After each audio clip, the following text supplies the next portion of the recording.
Hello everyone, thanks for watching your favorite YouTube channel IELTS Plaza. Welcome back in another video. तो जो listening है actual exam की listening है, इसकी आपने प्रैक्टिस करनी है और अपना जो स्कोर है कमेंट सेक्शन में शेयर करना है। और इसका जो लेवल है वो थोड़ा सा डिफिकल्ट है। तो वीडियो को स्टार्ट करने से पहले कहना चाहता हूँ कि अगर पहली बार चैनल पर आए हैं तो चैनल को सब्सक्राइब करना ना भूलना, क्योंकि ये चैनल आईएलटीएस का एग्जाम क्रैक करने में आपकी काफ़ी हेल्प करने वाला है। हर एक मॉड्यूल के बारे में टिप्स एंड ट्रिक्स आपको जहाँ पर मिल जाएगी। आईडीपी की तरफ से कोई भी न्यू अपडेट आती है उसकी इन्फॉर्मेशन भी आपको सबसे पहले जहाँ पर ही मिलने वाली है। तो चैनल को बिल्कुल भी इग्नोर ना करें, मस्ट सब्सक्राइब दिस चैनल। तो इस लिसनिंग की प्रैक्टिस करो और अपना जो स्कोर है कमेंट सेक्शन में शेयर कर देना। Thank you so much. You will hear a man who has just retired telephoning a part-time society to ask about membership and activities. First, you have some time to look at questions 1 to 5.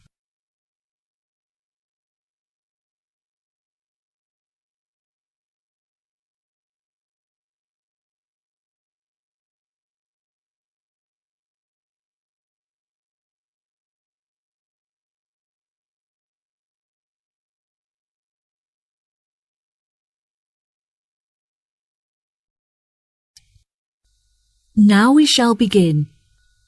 You should answer the questions as you listen, because you will not hear the recording a second time.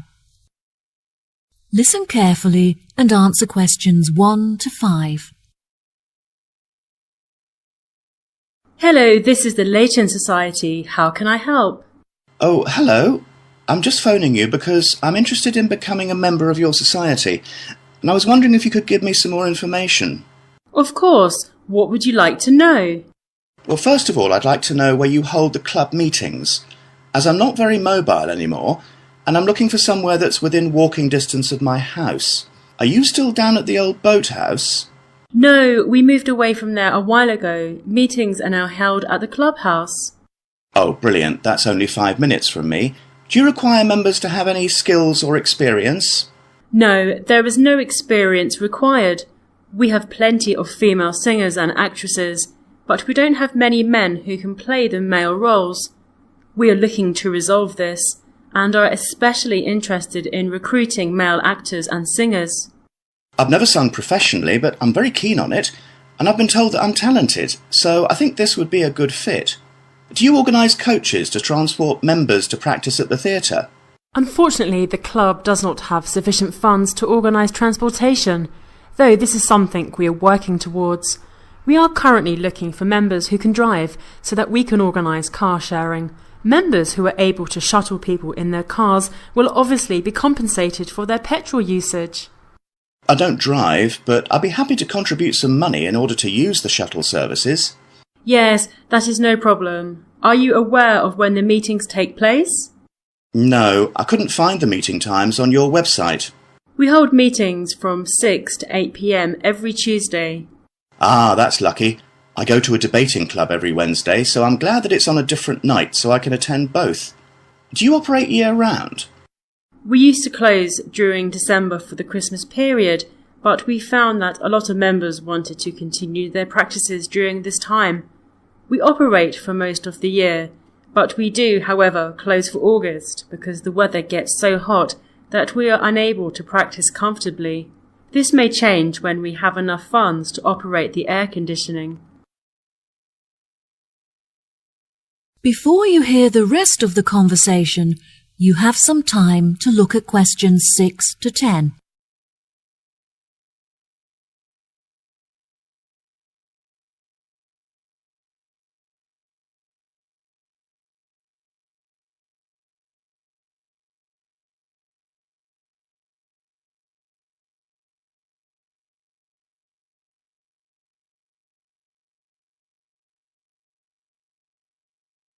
Now listen and answer questions 6 to 10.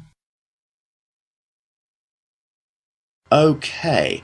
I also wanted to ask how much the membership fee is and what is included with it. Our membership fee is inexpensive, and it includes many benefits that certainly make the costs worth it. For example, we hold an annual event where members can meet each other and converse about topics that they have in common. We find that this is very popular, as the dinner is truly superb and included with your membership fee. Wow, that sounds great. And how much does membership cost? We have a couple of membership rates depending on your age and situation.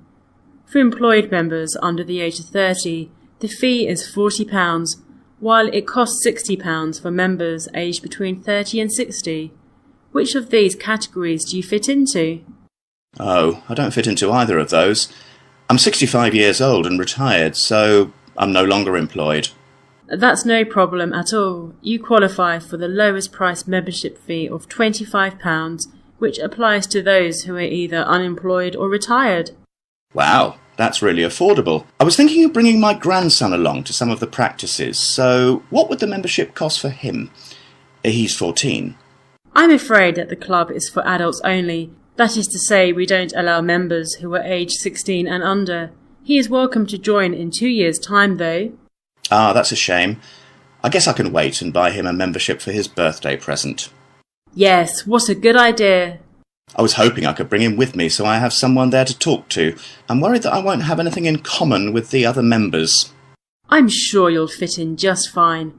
All our members are very friendly and interested in culture and music. Most of the people involved are modern authors looking for new experiences to write about in their books. You could read some of their books so you have something to discuss with them. That's a good suggestion. I'll definitely do that. I'm really looking forward to attending the annual dinner so I can meet new people and hopefully make some friends. Absolutely. Everyone has a great night and it's all for charity, as all of the money raised from this event is donated to the Children's Hospital so they can buy toys and clothes. Wow, what a great cause. Well, I will definitely be popping in soon to arrange my membership. Thank you for all of your help. No problem at all. Goodbye. Bye. That is the end of part 1. You now have half a minute to check your answers.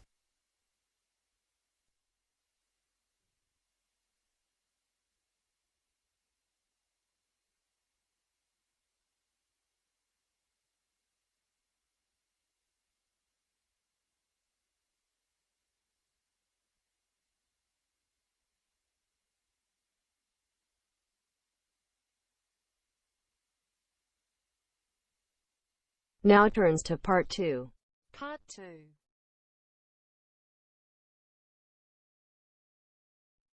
You will hear a part of a talk given by a director of a train station.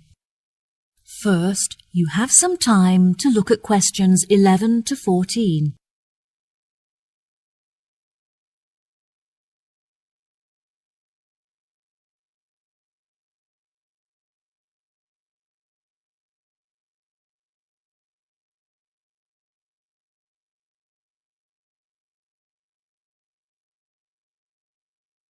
Now listen carefully and answer questions 11 to 14.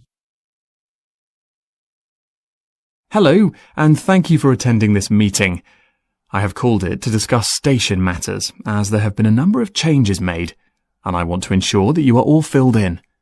Well, as I'm sure you will all have heard, there are plans underway to make some alterations to the station complex. Though we did the reconstruction work that occurred last year, from the data collected this year, we have learned that our station is too small to cope with a large number of visitors passing through it on a daily basis.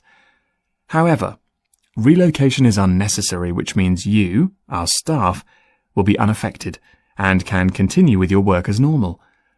We have decided that our only option is to make the area bigger by building new platforms and new facilities, such as cafes and lounge areas. We have already purchased the site on which these new facilities will be constructed. We had initially planned to build on the site of the old industrial buildings. However, tests carried out on the soil and water showed that it was too highly contaminated with waste from the industrial processes. Instead, we have purchased the site just across the road, on which there used to be a lot of houses that were later converted into shops. These buildings will, of course, be demolished to make room for our new facilities. What is going to be built on this new site? I see you thinking to yourselves. There have been a lot of ideas put forward by all the parties involved. Initially, the station had planned to use the site as a car park. However, we decided this would be a very unsatisfactory way to occupy the space. Instead, we have hired an architect who has an exciting vision to transform the site into a large leisure centre complete with cafes, shops and a lounge where visitors can relax. We hope that this new complex will attract many visitors, not just from the station but also from the apartment blocks in the nearby town centre. As part of the construction works, we are also going to create new formal gardens where visitors can enjoy the greenery and sit outside in the fresh air. The new leisure complex will be located to the right of the shopping district, so these formal gardens will serve as a meeting place for pedestrians. Before you hear the rest of the talk, you have some time to look at questions 15 to 20.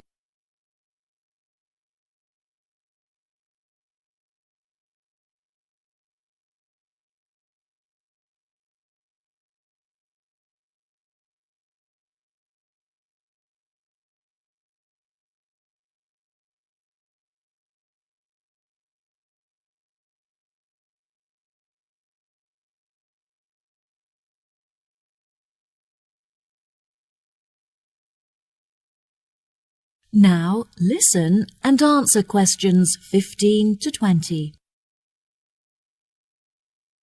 Now, I'm delighted to be able to introduce you all to the plans for our new complex, so if you could please focus your attention on the maps in front of you. We will start at the main entrance and make our way towards the cafe, which is located behind the wall that we can see directly in front of us, just next to the rear entrance. In this position, the cafe is obscured from the entrances, which will keep the space warm and also create an intimate atmosphere. Once visitors arrive at our station, they often need further transport in order to reach their homes. Therefore, we have introduced a taxi rank with its own waiting area. In order to reach these facilities, the visitors must simply leave the complex via the rear entrance and turn left. Visitors who have travelled to the station by car can leave it in the car park for a small fee, which is located just outside of the rear entrance to the right. At present, our station does not have an internal seating area for passengers, so they are forced to wait for their trains outside on the platforms, which can be particularly unpleasant during the winter. We have, therefore, decided to introduce a passenger waiting area inside the new complex to the right of the rear entrance, with comfortable seating where passengers can pass the time comfortably in the warmth. As this space is a distance away from the station, we have also proposed a waiting area for wheelchair users that is closer. As visitors enter through the main entrance, this space will be located behind the wall to their left. Finally, we have also decided that it would be a great idea to introduce a new tourist office, where visitors can get maps and information on our wonderful town. We want this new office to be easily accessible, so visitors entering through the main entrance will find it directly to their right. Now, I think that's all I have to tell you. Please feel free to ask any questions if you would like to know anything else. That is the end of part 2. You now have half a minute to check your answers.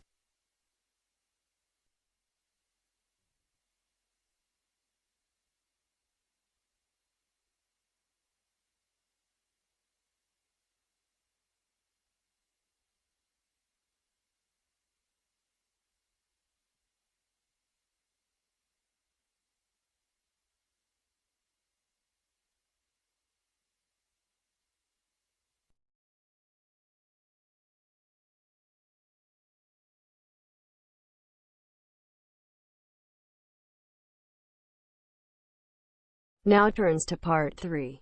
Part 3.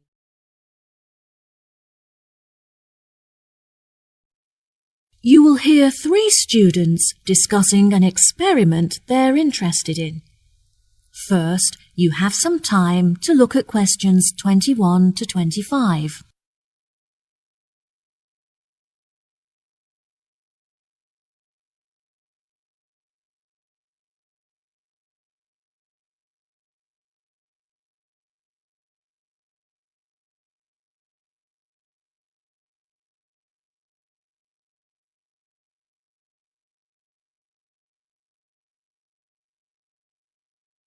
Now listen carefully and answer questions 21 to 25. Oh, hi Jen and Irene.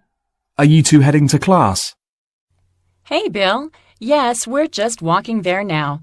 We're a little bit early, but we wanted to prepare our apparatus for the experiment. Do you want to walk with us?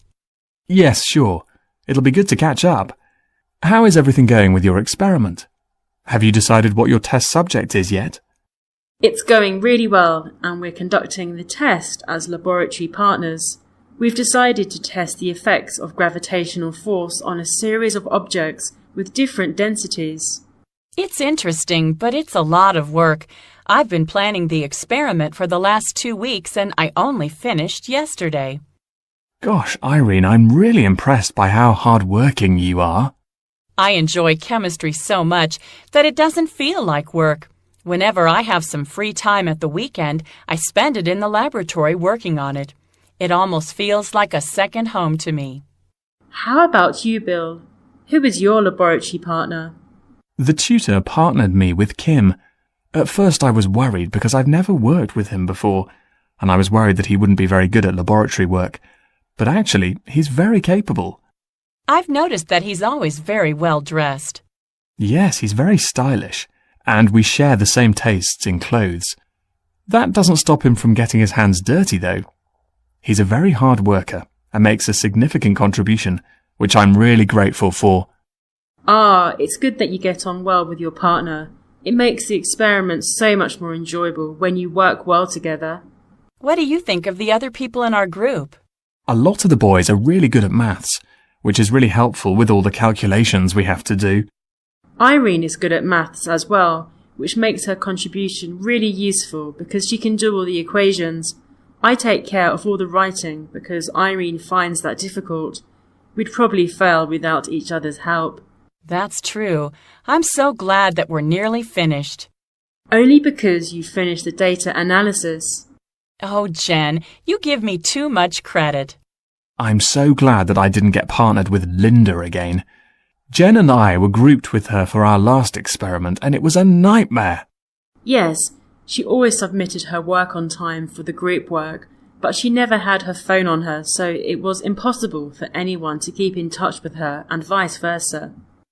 Her attitude was pretty annoying, but in all fairness, she was a very hard worker because she realized the amount of work needed to get a high score. Jen is such a hard worker. In fact, she has been invited to work on the professor's personal project. Wow, that's amazing. Well done. Why were you picked? I thought he would pick one of the students that he's closer to, but he told me he was impressed with me because I always complete reading the assignments in time for class. I bet you'll be really popular among the other students when they find out. They'll all want to hear about the project. Before you hear the rest of the conversation, you have some time to look at questions 26 to 30.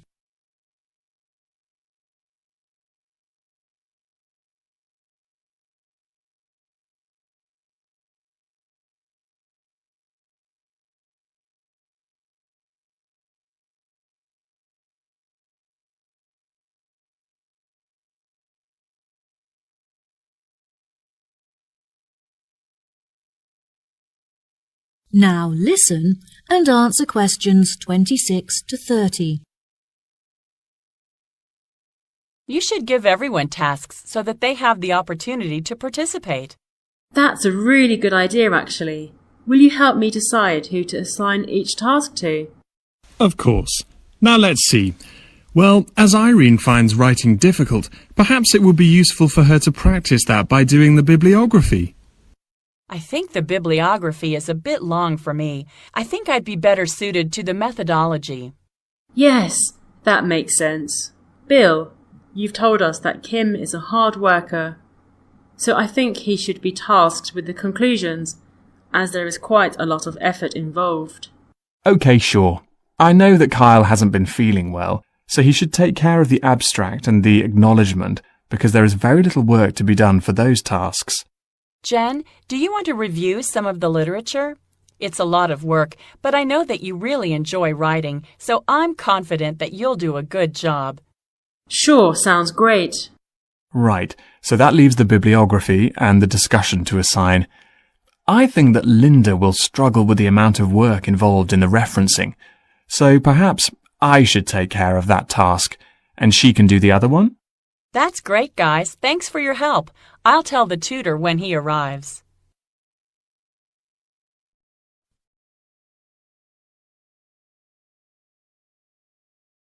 That is the end of part 3. You now have half a minute to check your answers.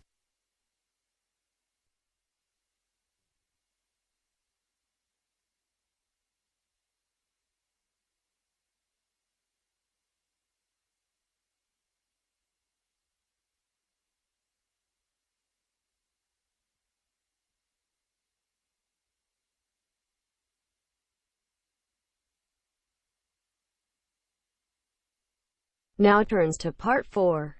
Part 4. You will hear a talk on research in nanotechnology. First, you have some time to look at questions 31 to 40.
Now, listen carefully and answer questions 31 to 40.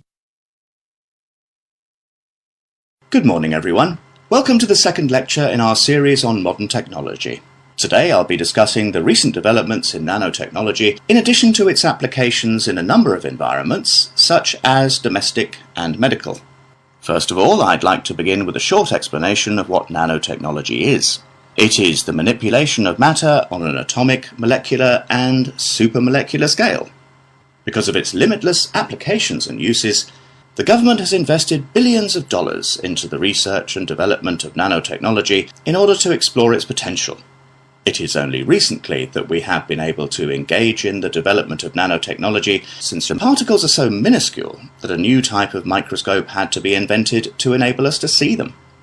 Many of you may not realize that we all use nanotechnology in our homes as a part of our daily lives. For example, a new dietary supplement uses nanotechnology in order to help our body to absorb iron from our diet more efficiently, which can help to prevent anemia. This technology also makes it easier and cheaper for factories to produce foods such as chocolates, as the nanomolecules help the food to meet our recommended daily intake of certain vitamins and minerals.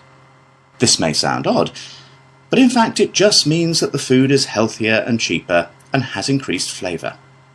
Another application for nanotechnology is in the agriculture industry. In the past, farmers have been using many artificial chemicals to fertilise the soil, which is extremely bad for the planet, as it contaminates the water that we drink. By using nanotechnology, scientists have been able to develop a spray which increases the efficiency of fertilizers that occur naturally in the soil. This means that a lot more food can now be produced per square hectare, making it cheaper and more efficient to grow without harming the planet. One of the industries upon which nanotechnology has had the biggest impact is the production of pharmaceuticals. One of the most commonly occurring illnesses is food poisoning, as many foods have naturally occurring contaminants that can be harmful if eaten without being thoroughly cooked. Nanotechnology makes it possible for us to sterilize the food and make it safe to eat by killing these bacteria. A major success in the use of nanotechnology in the medical field is in the treatment of cancer. Researchers have found that they can attach medicine to nanoparticles, which are then injected into the body and enable the therapeutic drugs to be absorbed into the veins. These drugs then travel throughout the blood system and target cancerous tumours. Scientists have also discovered that certain metals contain nanoparticles that have antibacterial qualities with the ability to destroy over 650 types of bacteria. These metals are used, for example, on fridges to prevent the growth of bacteria. They can even be woven into materials to create clothing that is self-cleaning and has an attractive metallic appearance. The most popular of these materials contains silver, which naturally has the strongest antibacterial qualities. These clothes have a special tag on them to show that they use nanotechnology, so keep a lookout for them next time you go shopping. Another observation made by some researchers showed that certain types of nanoparticles called splifferines can destroy fat tissues and therefore stimulate fat loss without the need for dieting or exercise. They are currently developing a supplement that can be ingested in order to help dieters with their weight loss programs. It is predicted that these supplements will be on the market by 2020. I would like to finish today's lecture with a final example of a domestic application for nanotechnology: cosmetics. Nanoparticles are used in many makeups and body lotions, but they have the greatest effect in sun cream. Ultraviolet rays given off by the sun are a serious cause of skin cancer, but the nanoparticles in sun cream protect the skin against the sun by blocking the ultraviolet radiation from entering the body. This is why you must always wear suntan lotion on the beach. Now, I'd be happy to answer any questions you may have. That is the end of part 4. You now have half a minute to check your answers.